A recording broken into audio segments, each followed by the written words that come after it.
গৰম বৃদ্ধি পাইছে, কাৰেণ্টে লুকাবাকু খেলিছে।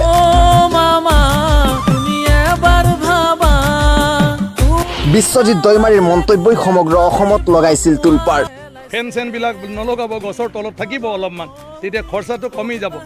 চৰকাৰী উপায় নাই। গছৰ তলত বহি বতাহ ললে কমি যাব হেনো কাৰেণ্টৰ বিল। এতিয়া অসমীয়া যুৱকে এটা গীত গাই চৰ্চাত।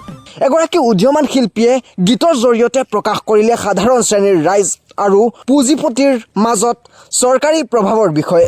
গীত আমি সকলোৱে ভাল পাওঁ। আমাৰ সমাজত প্ৰতিভাৰ যেন আজিও অন্ত পৰা নাই। কলা হৈছে এগৰাকী শিল্পীৰ সমাজৰ প্ৰতি থকা তেখেতৰ দায়বদ্ধতা। আমি দৰ্শকসকলক তেনে এক মনোৰঞ্জন দিবৰ বাবে নিতৌ প্ৰয়াস কৰি আহিছোঁ।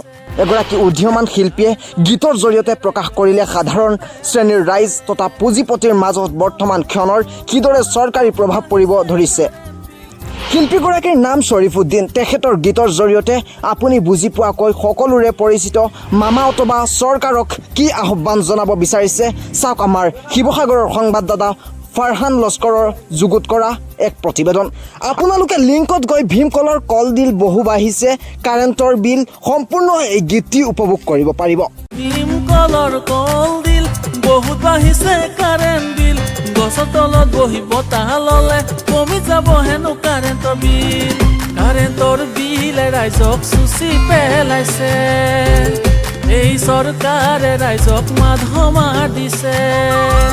কাৰেণ্টৰ বিলে ৰাইজক চুচি পেলাইছে, ভীমকলৰ কলডিল বহুত বাঢ়িছে কাৰেণ্ট বিল, গছৰ তলত বহি বতাহ ললে কমি যাব হেনো কাৰেণ্টৰ বিল। অ' মামা তুমি এবাৰ ভাবা, তুমি নাভাবিলে কোনে ভাবিব কোৱা।